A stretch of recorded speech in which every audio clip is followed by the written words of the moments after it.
Great to see you. You look sensational. Thank you. Well, but this is Joe. Hey, here. nice to meet you. Please take a headset. Sit down. Stephen's here. He looks very nice. He's wearing a sort of a...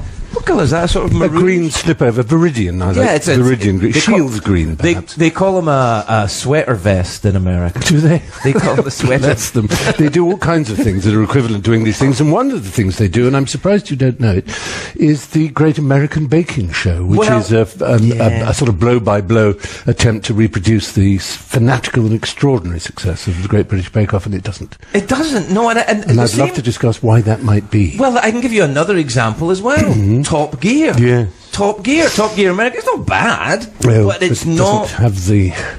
And those are very different shows, because one is all about very laddish banter, going quite near the edge, and all the famous things that Jeremy Clarkson, for whom I'm often mistaken, incidentally, in the street in America. Really? Well, I look like a halfway house between Jeremy Clarkson and James May, the other one. Oh, and so people see me, and they may have seen me on something.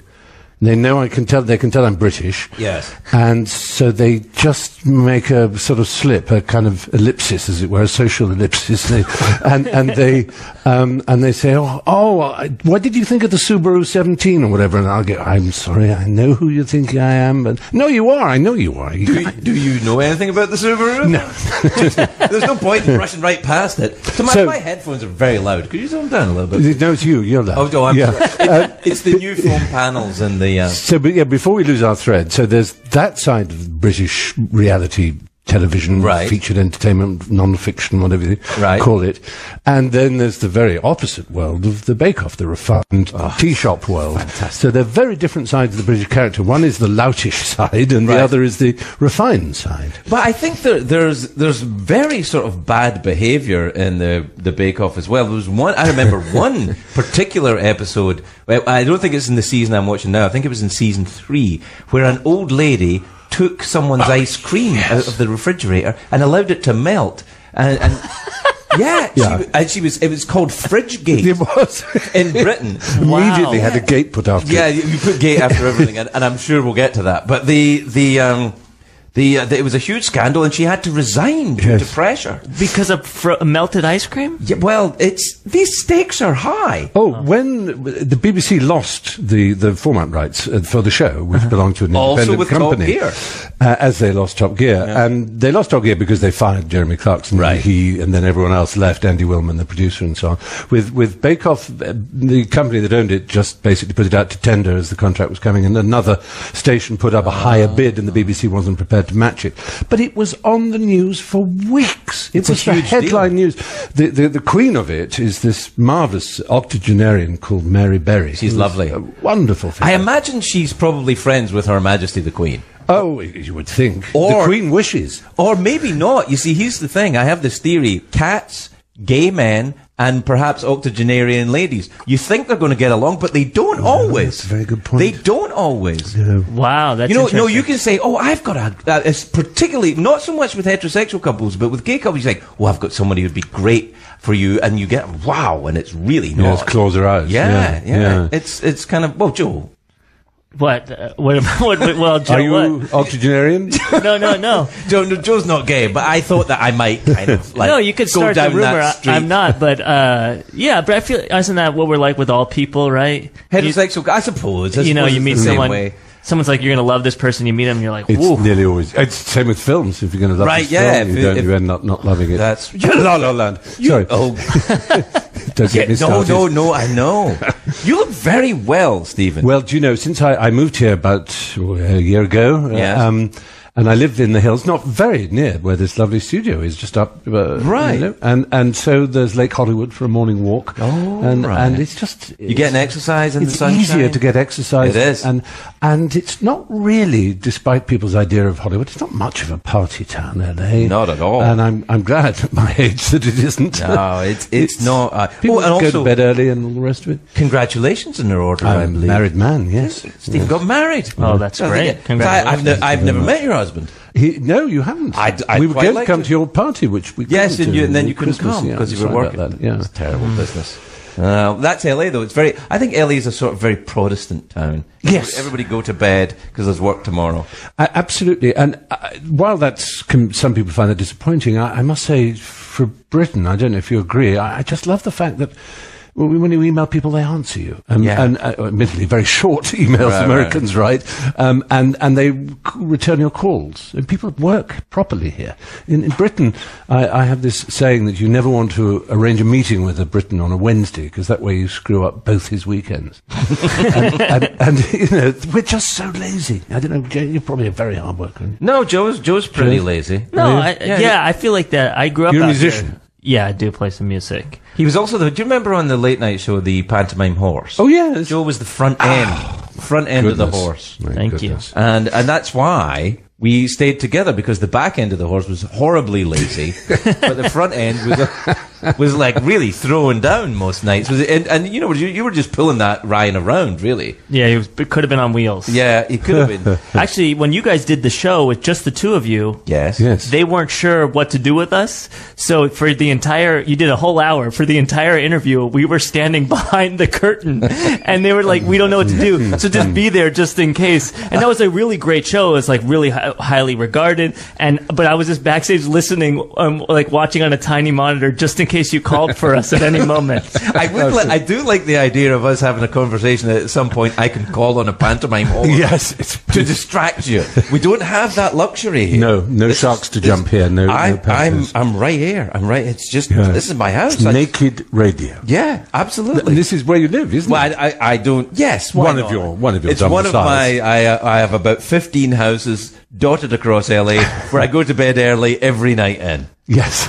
I think though, one of the reasons I came here just after I got sober, and I think one of the reasons that it kind of worked out for me is because it's a great town for people who really are trying to stay out of bars and clubs and that kind of life. It was a very good joke in Robert Altman's The Player. Do you remember? I do. I love that. Tompkins, I should say, who wrote it, because it's his line. But it was there where Tim Robbins is on his way to an AA meeting in the car, and it's a sort of wide shot, and you just hear over as he's driving. And the person on the other end of the car phone says, I didn't know you were in AA. You're an alcoholic? He said, no, but that's where you get to make all the good meetings. Everybody's there. It kind of is. Luckily, I managed to squeeze in as you well know, with legitimate symptoms. Yes, indeed. So, you were the real thing. So I feel less bothered about that.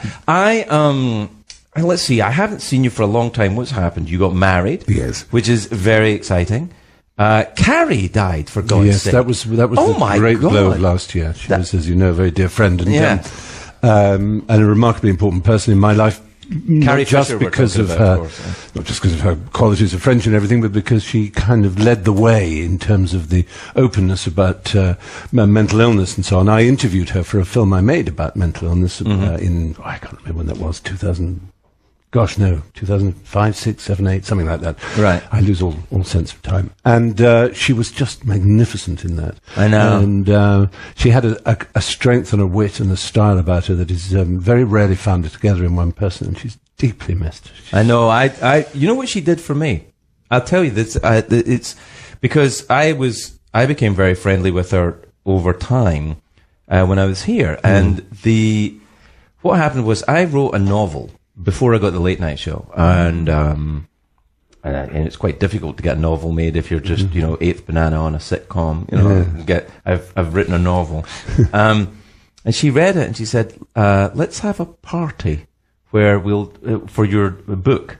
And she had a party for my book, and all these fancy people came, and the book went on to be the #2 book in the United States. It actually, I think, no, that was another one. It became, it was the #4 on the New York Times bestseller list, but it was only #3 because it was beaten by Mackenzie Phillips, whose memoir about having sex with her dad came out the same week. That's always going to win. That's unfair. And Ted Kennedy, who died in his autobiography. So Ted Kennedy and Mackenzie Phillips, and then me. But that's still not Kennedy drove you off the bridge. Well, what I wanted to say at the book launch in New York, and my publicist talked me out of it, was in my book, Mackenzie Phillips fucks Ted Kennedy.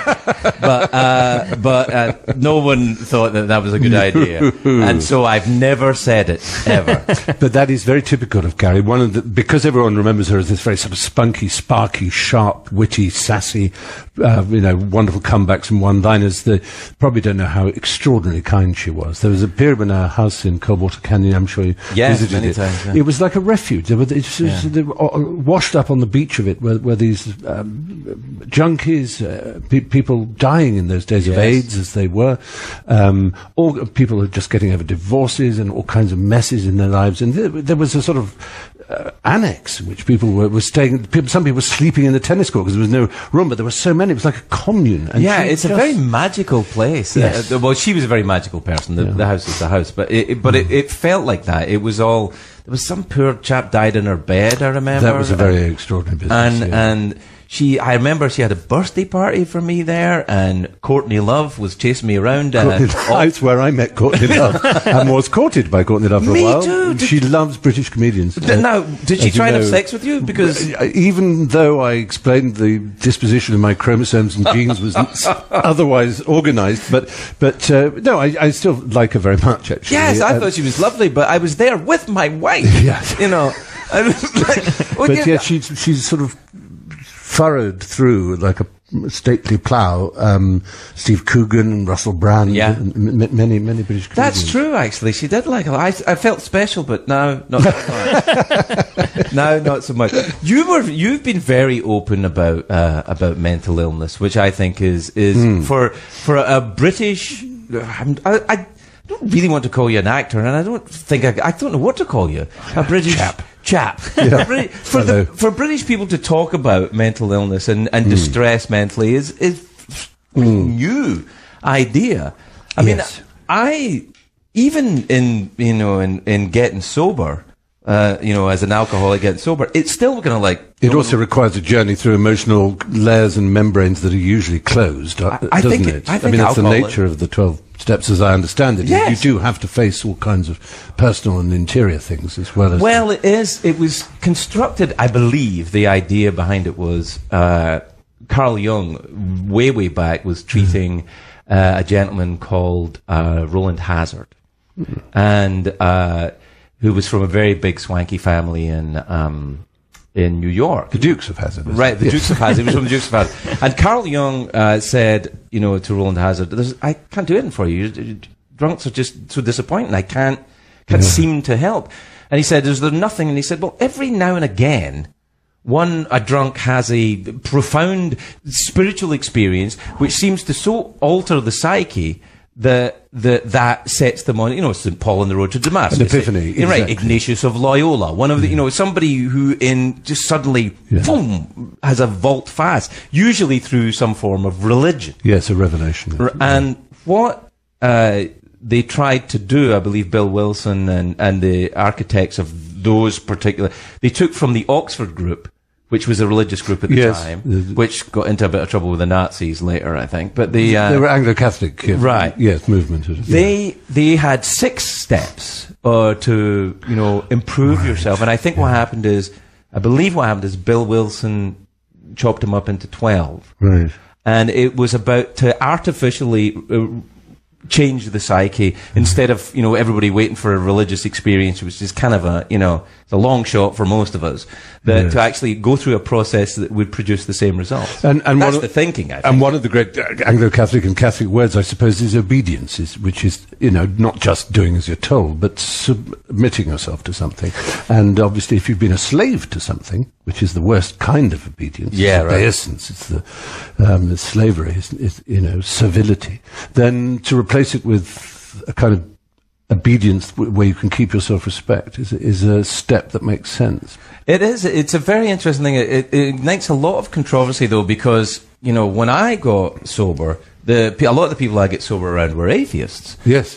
Shipyard workers, communists, and who were, so they went through the same process. And that's the one thing they find is the barrier that stops them making the Not so much, really, because what I think the idea is to believe in something bigger than yourself. That's the only requirement. Right. It doesn't have to be, a deity which, it looks a certain way or has a certain skin tone name or beard or anything yes. like that. It just something bigger than you will be sufficient. Yes. Yeah. That, I think, is the idea to change the perspective. It's interesting, though, isn't it? Is that when you're young, especially people who are comedians, I think one of the things that sets you out on the comic path is an extraordinarily sensitive antenna to what one considers to be bullshit and pretentiousness. Right. And we can't bear it. You know how teenagers absolutely loathe what they think might be pretentious? Yes. And we were like that. We saw it, our antenna quivered at the smallest sort of behavioural act of someone who looked as if they were trying to show off. We were there, we were on it.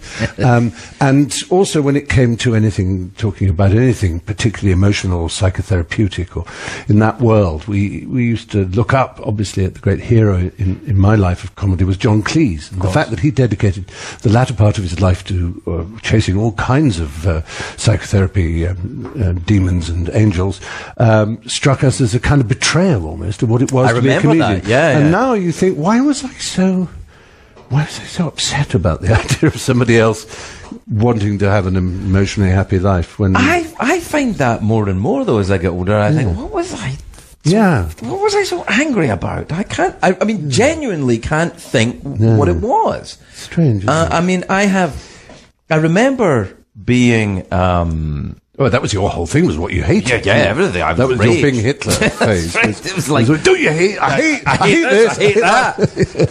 I think that one of my bestie friends in Britain now is a gentleman who grew up in utter aristocracy. Grew up in a castle, family goes back 1,000 years. And he's just a great chum. He's a really good pal. And if I had met him when I was 20, I would have hated him. Yes.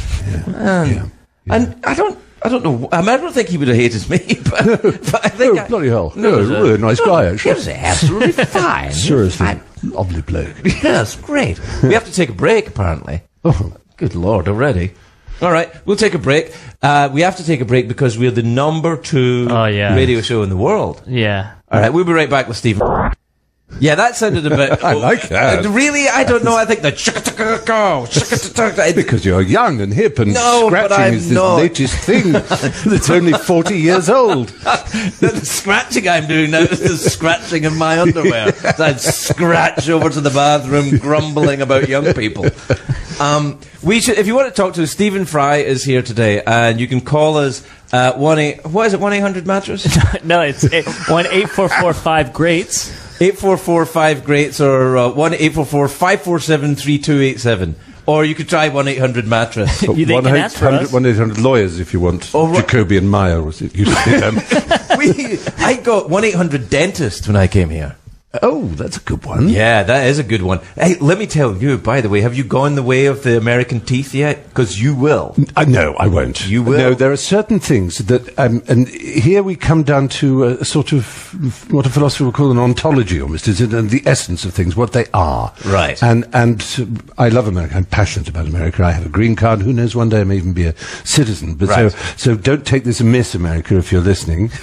Miss America. I just said Miss America. Miss America is listening. Don't take this Miss America, if you are listening. But there is an element in which you don't seem to like things being what they should be.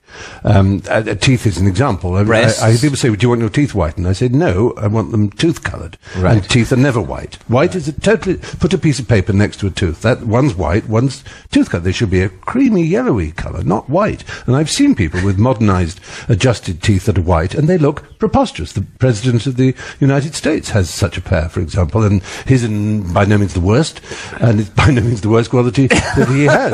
But he does have just teeth that are a joke. They're just ridiculous. They're not teeth. In the same way, you go into a well-known coffee shop in America, right, and you ask for a latte, and the first question you get back is, what flavour do you want? Right. To which there is only one answer. It's coffee flavour. Coffee flavour, yes. But they are assuming you want something they call French vanilla, which has seen neither the interior of a vanilla bean nor France. It's just a fake taste called Velinin, made by International Flavors and Fragrances in New Jersey. It's like my candle business. It's like my scented candle business. No, not at all. But I quite enjoy that. You like things not tasty. You see, tasting. No, the tasting thing is different. But tea. America has two wonderful qualities, and one is its childlike quality. The openness, the sense of fun and playfulness of the American, the sweetness of nature.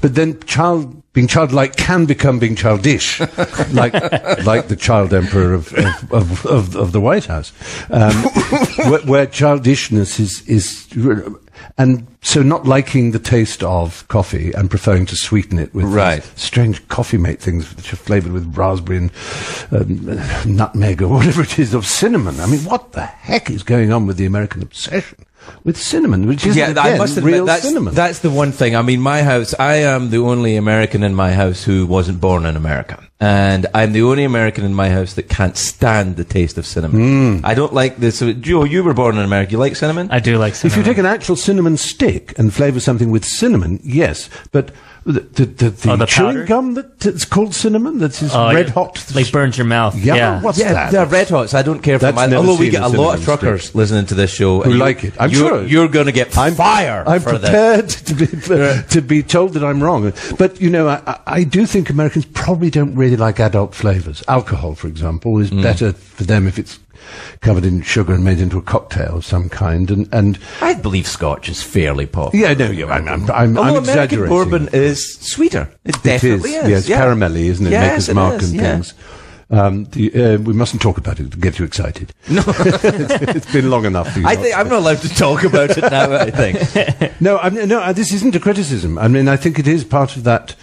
The fact that you can. You see, in Europe, we're guilty about things. So, an olive, when you first taste an olive as a child, it's disgusting. They're awful, and you have to learn to like it. Yeah, and then they get better. Then they get better. Yes. But in America, they just think, I'm not going to taste that. It's disgusting. And I'm going to cover it in honey. Is that correct, Joe? Do you think that's a fair description? You're representing native-born Americans here. I mean, that was a weird example because specifically, I do hate the taste of olives. I won't eat olives. I don't like the taste. Well, that'll change, though, over time. As your taste buds deteriorate. You don't feel that, as an adult, it's your duty to like olives because they're clearly a sophisticated, proper taste. So I can get into the green olives a little bit, but black olives I'm still out. But the more sophisticated are the green ones, right? Yes, I think that's right. So you're okay. I'm working towards it. So I don't know about this. I mean, I feel we've wandered into a very, very dubious area. Look, what about oysters? A lot of people like oysters. Yeah, that's true, and Americans like oysters. Americans like oysters, and I hate oysters. I hate them. I cannot. I tried an oyster once, and I did it because Steve Carell tricked me into it, and it was. It's like inhaling phlegm. It's like being Welsh without any of the sexiness. Do you know the story of the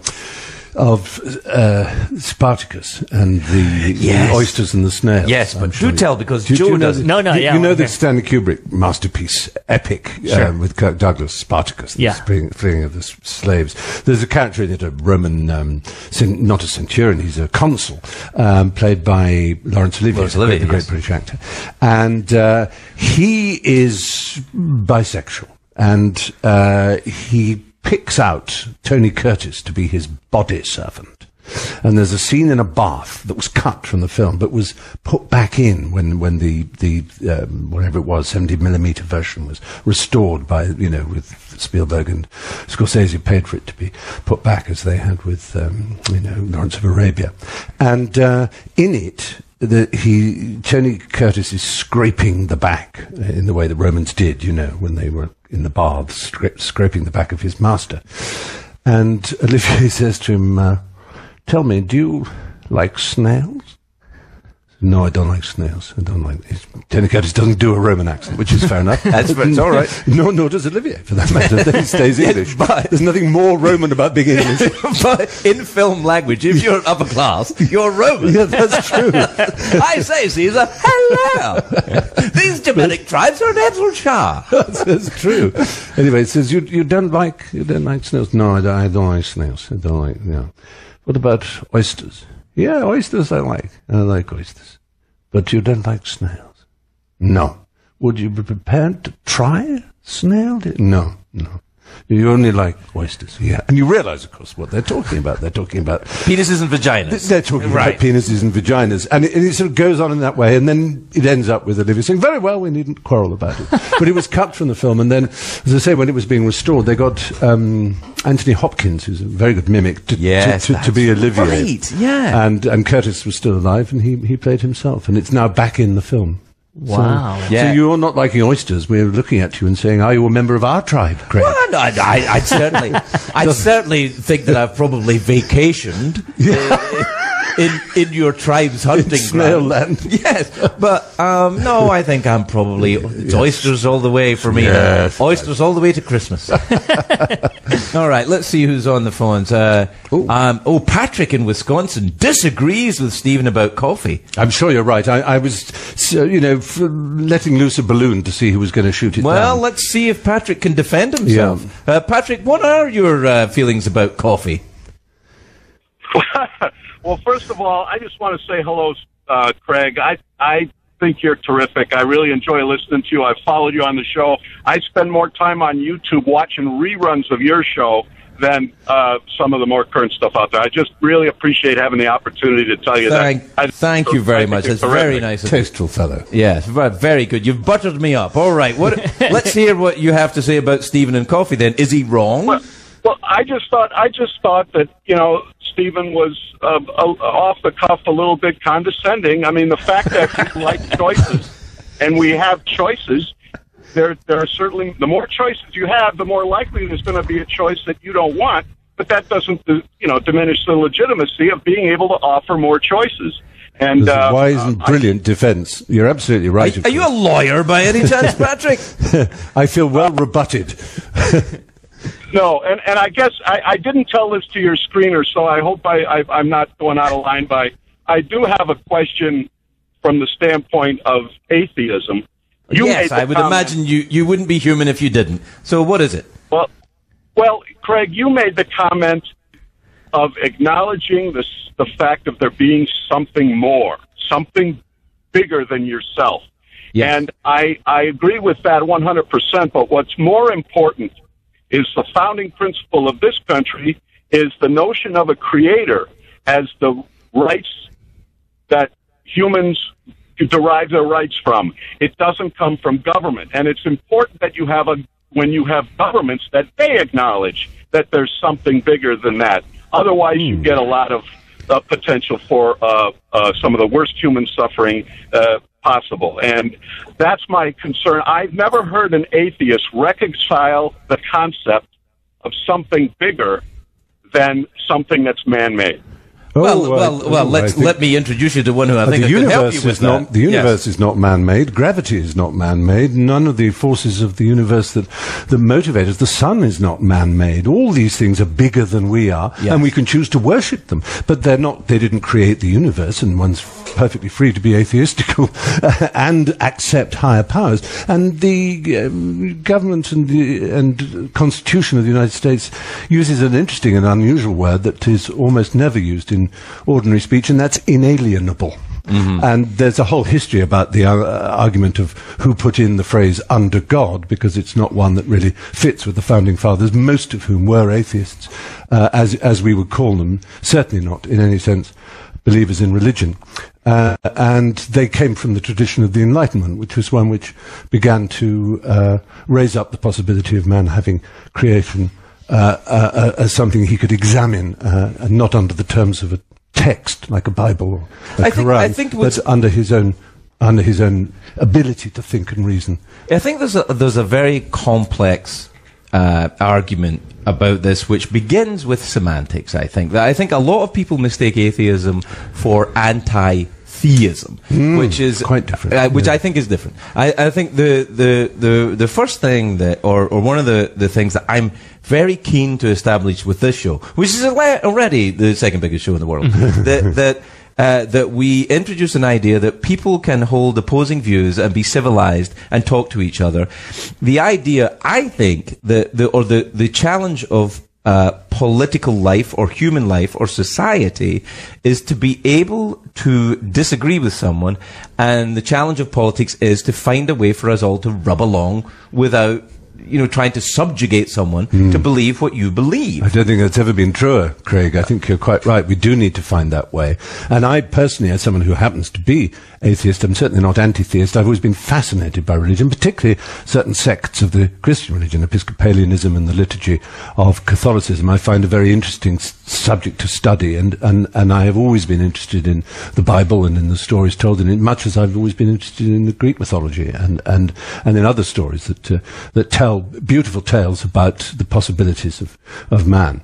And I think they're akin to art, and that's all bigger than I am. Yes, I think that I've never thought for a moment that you were anti-theist. I think that I'm not a particularly religious person. I'm so much so that I don't think that I could claim to be an atheist, because I can't. It feels like a very definite stance, and I feel like more.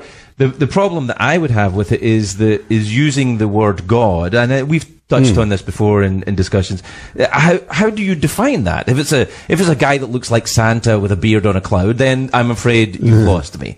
But if it is the idea that there is a force unseen, perhaps like electricity or atomic theory, then I'm drawn more to what you're talking about. But I think the idea of intelligent design. If intelligent design really does exist, then it has to be more intelligent than humans. Therefore, I think us imposing intelligence on it would be a bit like, it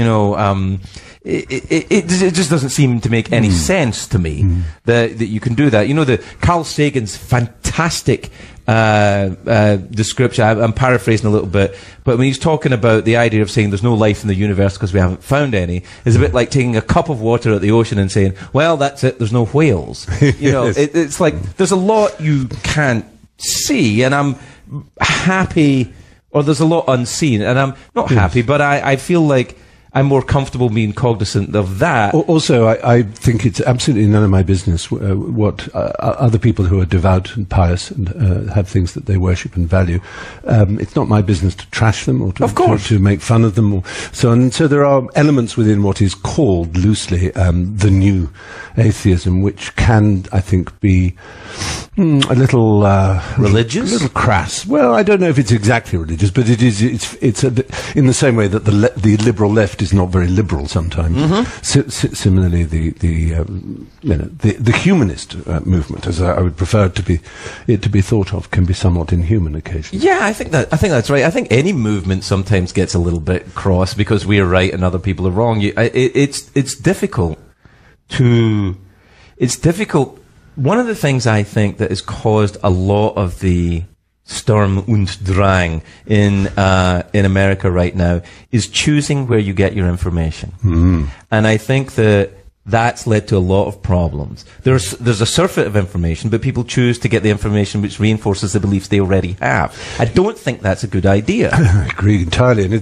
And talking of things, I'm not trying to hammer home the point, but talking of things that I believed were bigger than me, in the late 80s, I remember I went online and I was the only person I knew, literally, the only person. You were the only person in a chat room for 10 years. I was the only person I knew who was online. That's to say, I got to know other people who were online all over the world, but none of my friends were. Right. But as it slowly built up, and then in the early-ish 90s, Tim Berners-Lee invented the World Wide Web, and that obviously created a great step change in the use of the various different elements that were the internet before then. And email became more popular, and the first wave of things you joined, AOL. Remember, it was impossible to get a magazine without a CD. Yeah, trying to get to remember AOL and Alta Vista and all these other different portals, as they were called. And then they fell away, and it seemed to be a free internet. And then came Facebook and social media. And I remember joining Twitter very early on, and I honestly thought this power of people together was a new force in the world that could only be good, that it was magnificent. That it was the way that we were all going to be interconnected, that we could understand each other, speak to each other, learn from each other. It was going to be the most thrilling thing. that humanity had yet come up with. Do you no longer believe that? It's hard now to believe it, partly because of what you said. I should, of course, if I'd had all the wisdom in the world and had been able to think clearly, I should have seen what history teaches us. But it's very similar to the Protestant movement when they started, printing Bibles. In 1450, when Gutenberg started, yes, right. exactly. When you start teaching the peasants how to read and giving them access to the sacred scriptures, then suddenly, there's a whole set of factions heading off in all sorts of different directions. What I'm saying is, I don't think the peasants should have been taught how to read. Well, it's it's really not. Unfortunately, it's more the bloody middle classes. Yeah, a little bit. Yeah, because yes, it's an interesting thing to compare it with. In 1450, when Gutenberg produced the first, the Bible in using moving type. Mm-hmm.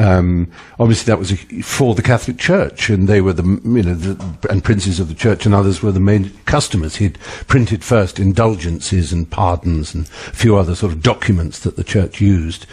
And they had all power over the word until then, for the last 1,000 or 1,500 years almost, with monks in scriptoria writing in manuscripts. And the idea that this power be taken away from them, they obviously didn't predict.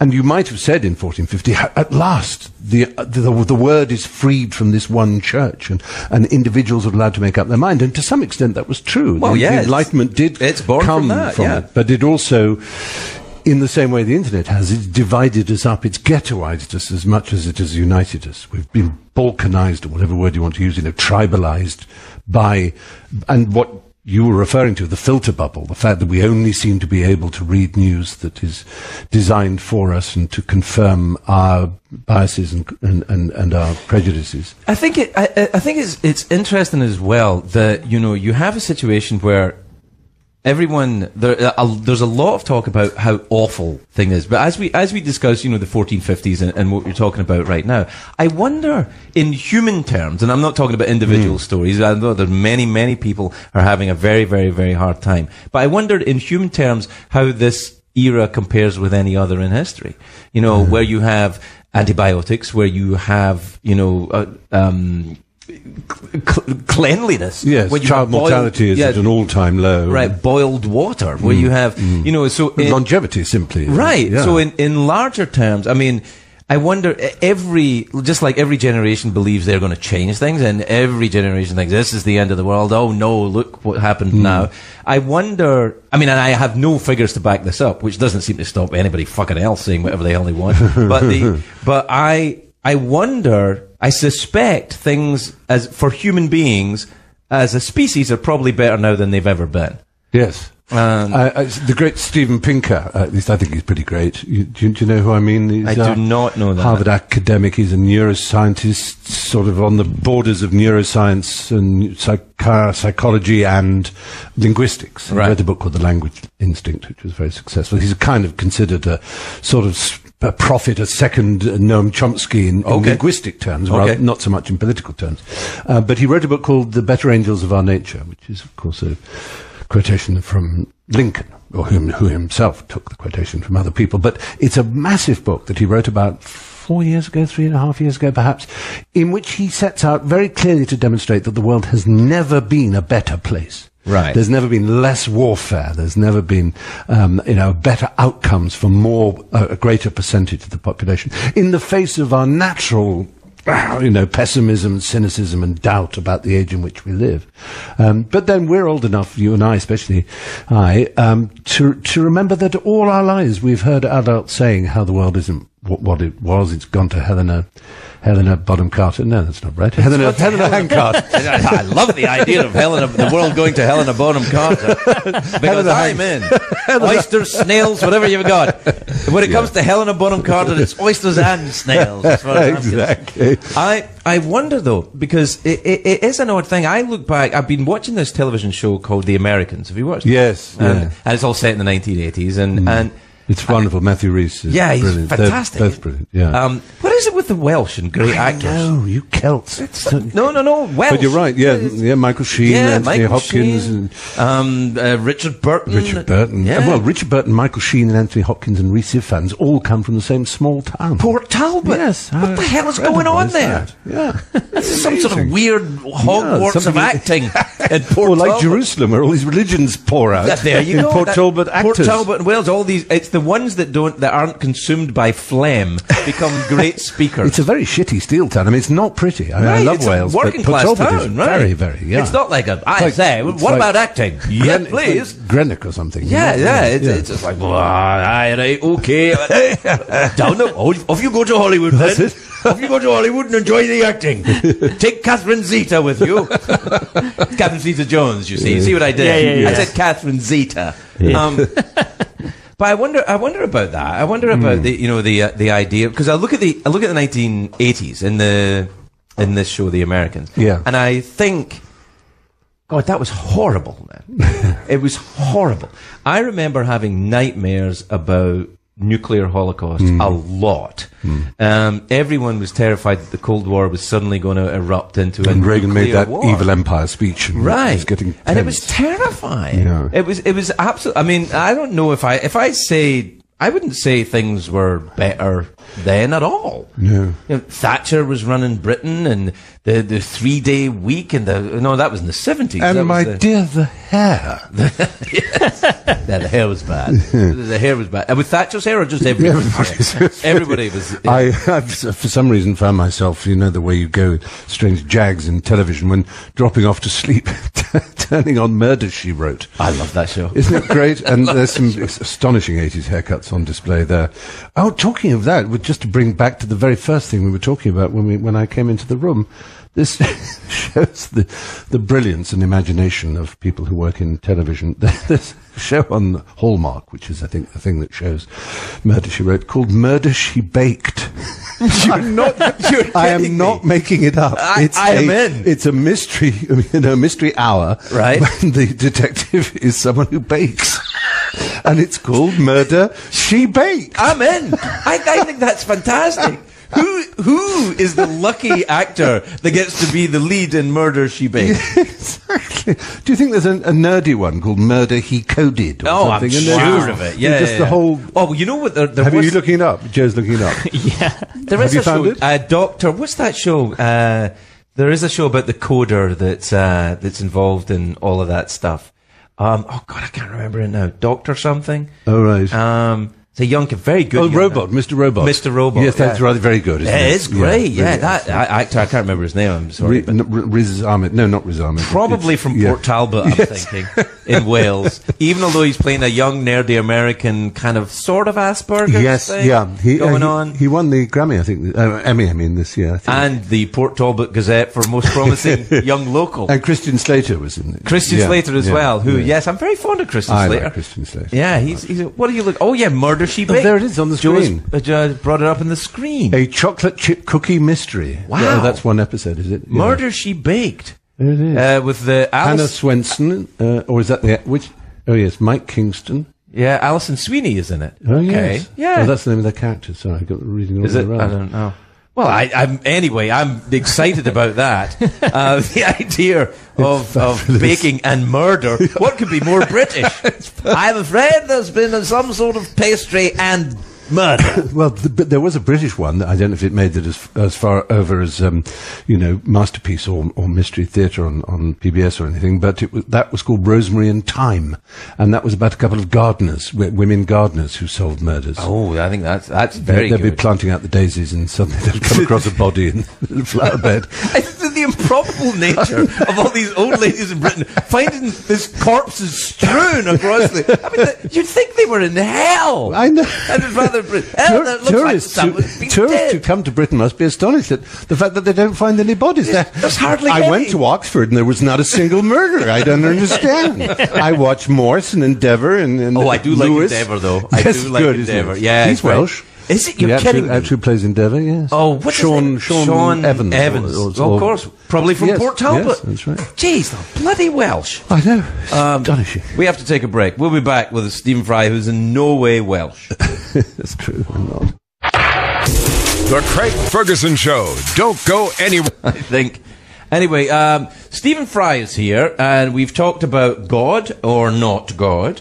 We've talked about the Great British Baking Show. We've talked about the unlikeliness of old ladies solving crimes in Britain. Mm-hmm. We have not touched at all upon your new show on CBS with Joel McHale, who I've known forever. Yes, he's a wonderful fellow. He's very buff, Joel. People don't know that about He Joel. does a lot of working out. He's a lot of working out and barely eats a thing. No. I think he just eats seeds.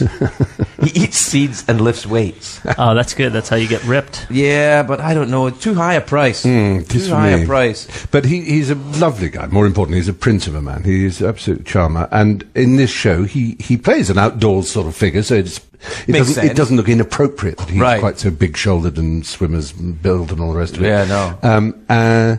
Yeah, I don't know if you know the premise. I think it's rather good. He plays this journalist who is used to being up mountains and in deserts and jungles, filing reports for an outdoors magazine. Right. And I play this character who owns the magazine, and I realise, the modern world being what it is, that we've got to go digital, that we've got to stop being a printed publication. Right. And I need to pull him in from the wild because I can't afford to have him out there. So I'm changing the nature of the magazine. So he comes into an office staffed by these young millennials who know everything about Vine and Snapchat and the world of the web design and so on. And he knows nothing about that. He has, he's got a Hotmail address, let alone an AOL address. That's how useless he is. Hotmail. I remember Hotmail. Yes, I love that. So he is just not down with the kids, but he knows a lot about the outdoors. And they, of course, know nothing about the outdoors. They barely go outside to get a pizza.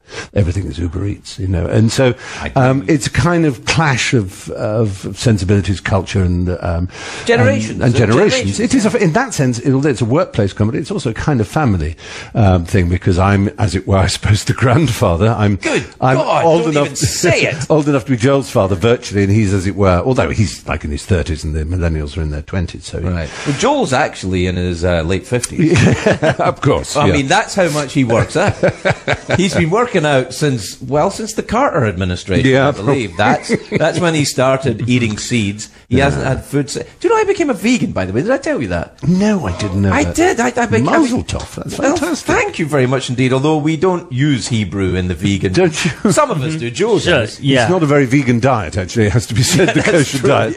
Yeah. But that's what. Did you find it difficult? Did you make it a one fell swoop or ease yourself into it? Not that bad. It was a weird thing. I saw a documentary on Netflix called Forks Over Knives. Yes, I've heard about it. I've not seen it. It's very interesting because the two guys that are in it, I can't remember their name. One of them is Carter Esselstyn, who's a very famous heart surgeon at the Cleveland Clinic. Right. So he's a very proper grown-up doctor.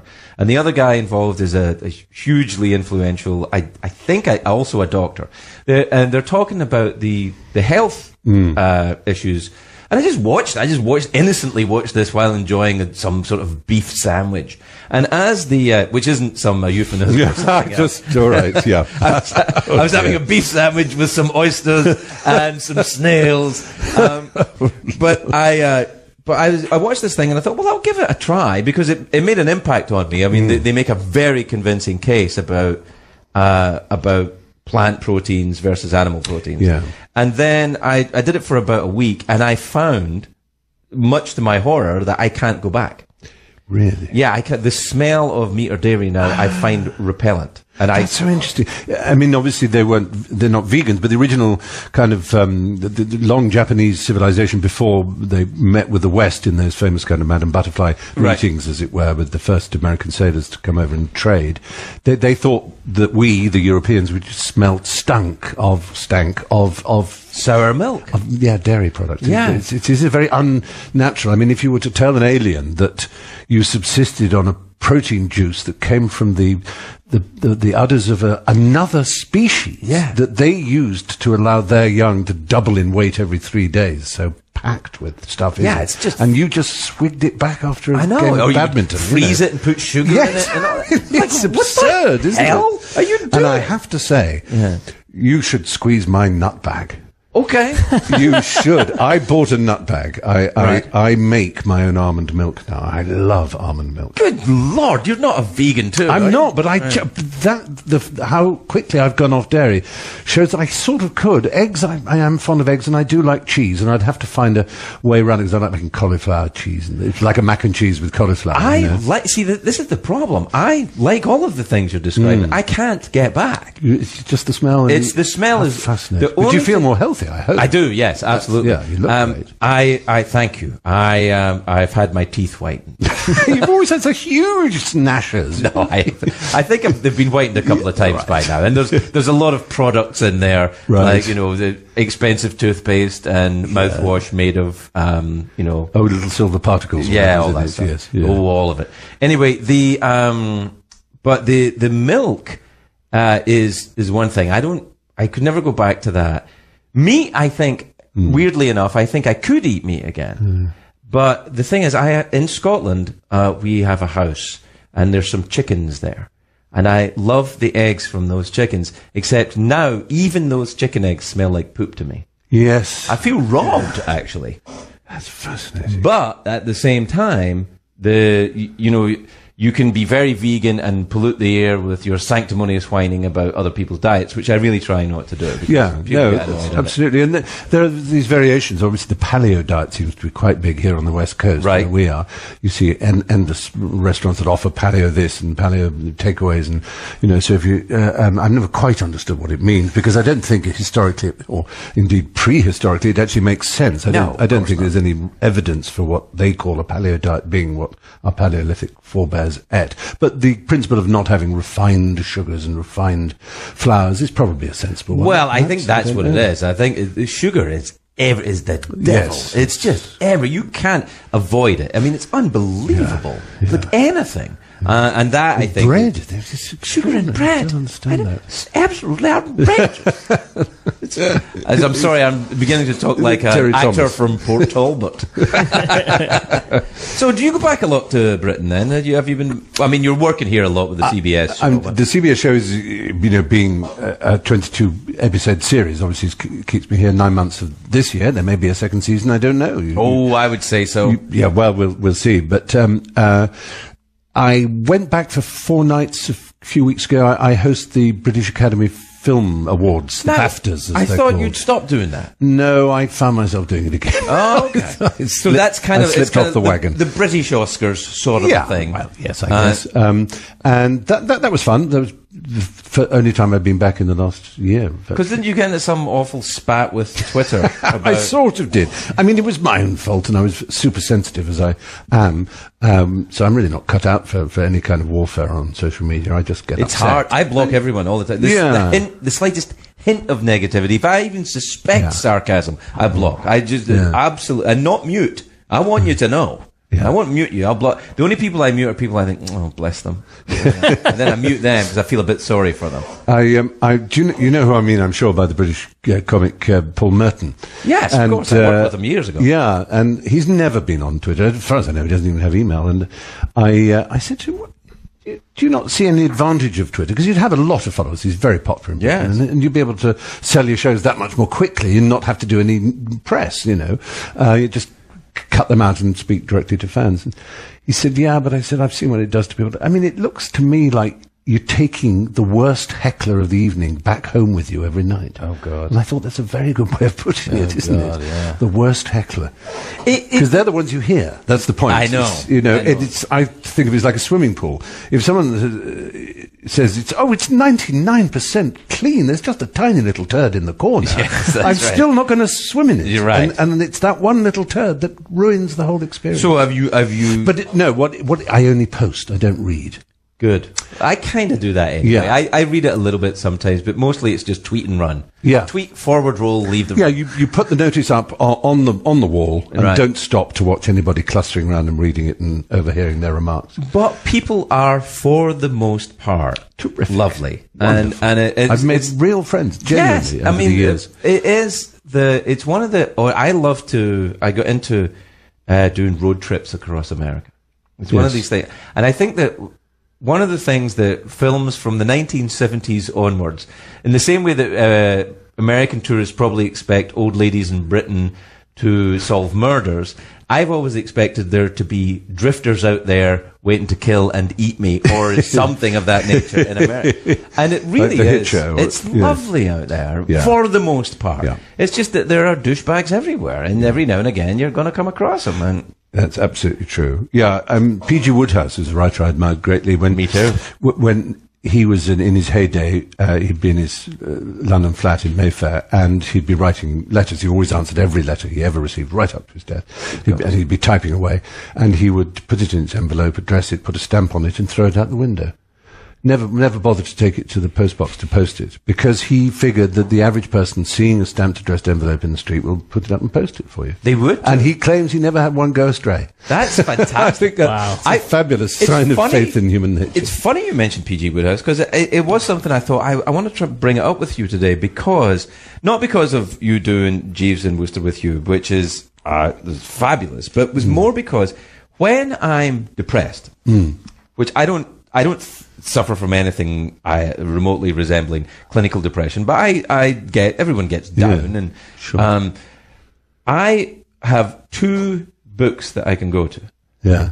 The Pride of the Woosters and Tom Sawyer. The Code of the Woosters. The Code of the Woosters and Tom Sawyer. Oh, that's a very good choice. These are, and I go to these books and I can read them read even about when I'm Spode and the cow creamer and the whole world of that story. It is just brilliant. I remember doing a literary festival years and years ago, and on were two very fine novelists I admired enormously. They've since become friends, I'm happy to say, but I was really nervous because the great literary novelists, one was J. McInerney, who wrote Bright Lights, Big City and many other great American novels. The other was Julian Barnes, who's a British novelist, who wrote Flaubert's Parrot and Metroland, all kinds of Arthur and George won the Book of Four. And we each had to bring a book that we wanted to talk about. And I thought, it's going to be Julian Barnes and J. McInerney. What am I going to choose? And I thought, do I choose Ulysses? Anyway, I think I chose Ethan Frome. I thought it was just a book I'd been thinking of. I'd reread it about a year earlier or something. Right. And I was thrilled to discover J. McInerney chose The Code of the Woosters. Fantastic. And it formed an instant bond.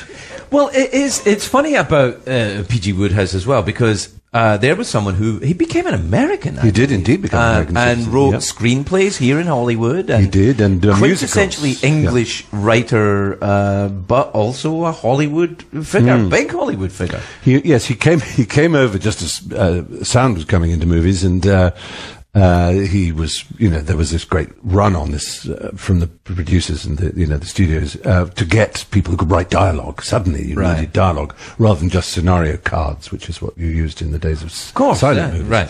And so he came over, as of course did famously, people like F. Scott Fitzgerald and many other figures. And he actually caused a bit of a fuss. He changed the history of Hollywood, in fact, although he didn't wasn't responsible for many great screenplays. He arrived, and after about a year and a half of being here, made a lot of friends. He wrote quite a lot of short stories based in Hollywood. Very funny first one, where this chap, British fellow, says, it's rather nice Hollywood. He says, you go to all these film sets and everything, all these flats, as they call them, showing the facades of buildings and everything. And it gets so that when you meet a new person, you can't help looking round to see if they go all the way round. And you know what? Usually they don't. But he got interviewed by New York Magazine, and he said, it's rather wonderful here, I get paid $40,000 a week, whatever it was, some vast sum of money. And I've written half a screenplay. It's not been put on, but I've had the opportunity to write 4 of my novels in peace and quiet in the lovely bougainvillea-filled gardens of Hollywood, and I think it's charming. And at that time, the banks that bankrolled Hollywood out east were thinking of trying to find ways to cut costs, and they read this. They were outraged. It became this big story. And Wodehouse found himself very persona non grata with a lot of other writers, because he thought he'd ruined their angry at gig. him for the first time in my life. I'm angry at him. So suddenly there was a heck of a lot of cheese paring and economizing because of what Wodehouse had said. But he also, in many ways, invented the Broadway musical in the he worked with Jerome Kern and Cole Porter and the Gershwins all the greats, and in their very earliest days, he writing he would books. write the book, because you wrote the book to Me and My Girl, the revival. Yes, that's right. That's not still on. Yes, it's still going. Every now and you must again. be enormously wealthy. Good God, that was on in the 1980s. I remember saying to Lin-Manuel Miranda when he was giving one of the BAFTA awards at the thing, and so while they're playing the video package, as they still call it, you always chat with the presenter in the dark while that's going on. And I said, I just want to congratulate you, I said, on Hamilton. It was an incredible achievement. And I said, I'm now going to say something really vulgar. He said, what's that? Because he's a young chap, sweet young fellow. I said, I don't think you really understood yet just how rich you are going to be. He said, Cameron McIntosh said that to me. Yeah. I have a story about Cameron McIntosh, which I have been dying to tell you. Which is Cameron McIntosh, famous, fabulously famous producer of Cats and Misérables, all the giant Broadway, all the big ones of the 80s, Scottish, of course, right? Indeed, very right. so. Cameron McIntosh, when he goes, the tour of Cats is going around the UK, and he went to the Theatre Royal in Glasgow for the party afterwards. It was a big deal. Everybody loved it. Theatre Royal and the Cats, a huge success. But at the party afterwards is a Scottish comedian called Jack Mulroy. Did you ever see Jack Mulroy? I don't think so. The name does ring a bell. He's very, very, very funny. I loved Jack. He was a real kind of... just a very, very beautiful, absurdist Scottish comedian, kind of music hall comedian. Worked a lot with Ricky Fulton. Ricky Fulton and Jack Mulroy were wonderful. Big Scottish comedians. And he was an old man by then, Jack. But Cameron McIntosh, of course, knows who he is and revered him because he knows who this man is. So at the party afterwards, he goes over to Jack and he said, well, Jack, what do you think? Do you enjoy my musical? And he went, great show, son. Great show. Great show. Come here. Too many cats.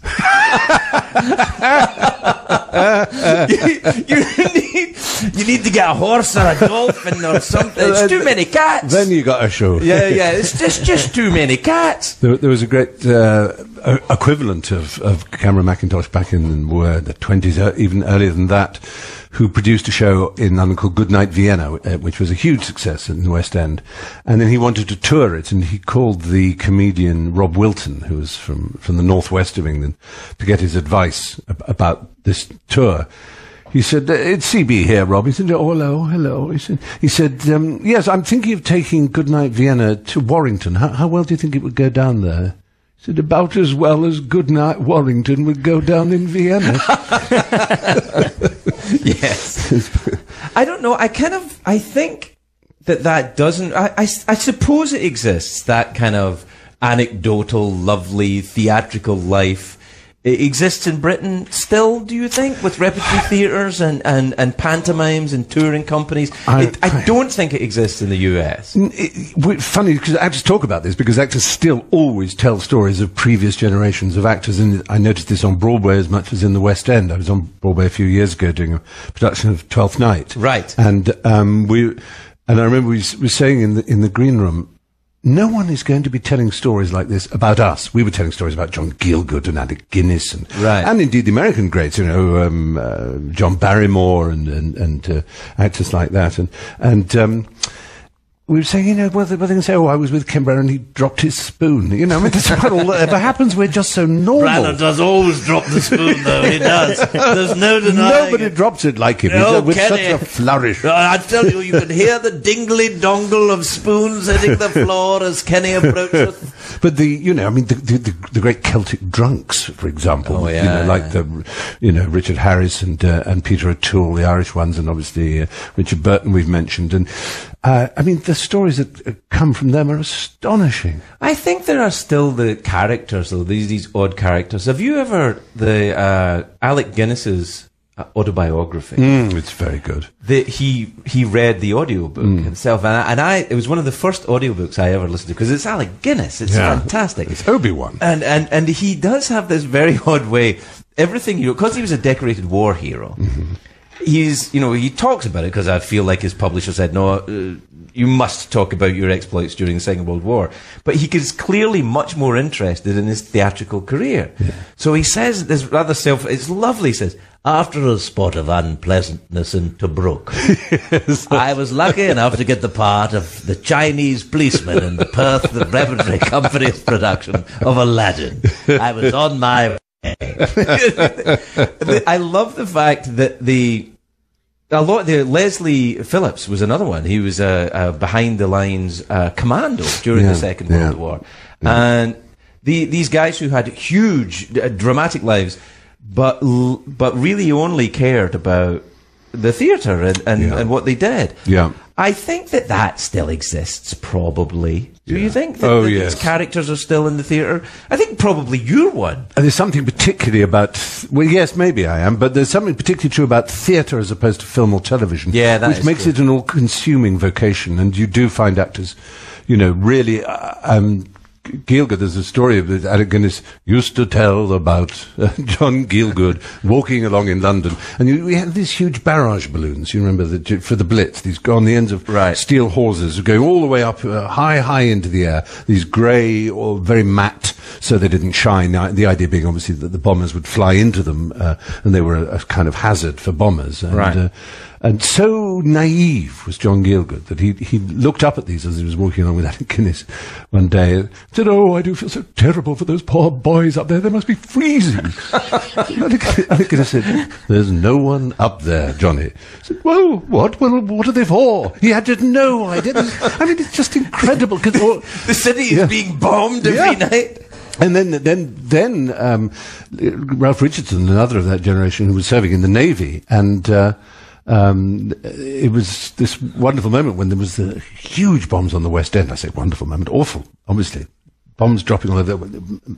Buckingham Palace was hit, and various other places were hit. And Ralph Richardson was seen trying desperately to get a phone line so he could find out, did they get the Ivy, which is the theatrical restaurant where everybody likes sardies in New York. Is it still there, the Ivy? People still do all that? Yeah. God, I kind of missed that a little bit. There's one thing that I feel that doesn't really exist either in Hollywood, and it certainly doesn't exist in late night television. There's no, although we would all get together and sit in Dave's hot tub once a year for just of course you would. Hugs, the worldwide pants party. Yeah, but the idea of that kind of, because musicians have that. They do more. Musicians live in each other's company all the time and collaborate and move between, and I think that's what helps theatrical actors, because film actors, I guess when you make a film it becomes a bit like a family for a while, I guess. Yes, but you know that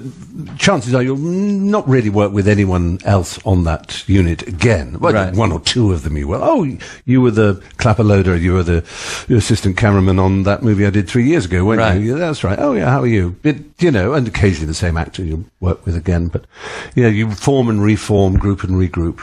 I think also as well that in theatrical tradition, everyone was kind of drunk a lot of the time. Like I remember when I was doing the Rocky Horror Show in the West End in the Piccadilly, they give you free membership to the Groucho Club in London. It's notorious, drinking den, a hive of cocaine use. It was then. I'm sure it's perfectly very legal different now. Yeah. But there was a very nice man. I think his name, I can't remember his name. He was the secretary of the club. He was the Liam Carson. Liam, yes. Yeah. And he, I was, you become an automatic member of the club when you're in a West End show. Yeah. Right. So the show ended, and I continued to go to the Grouch for years. And eventually, he came over to me, and I was sitting at the bar one night, and he said, "Hello." I said, "Hello, Liam, can I get you a drink?" He said, "Yes, that'd be lovely." And we got a drink, we were having a drink, and he said, "You've been coming here for a while now." I said, "Yes, I have, Rana." He said, I don't wish to be vulgar, but would you mind joining?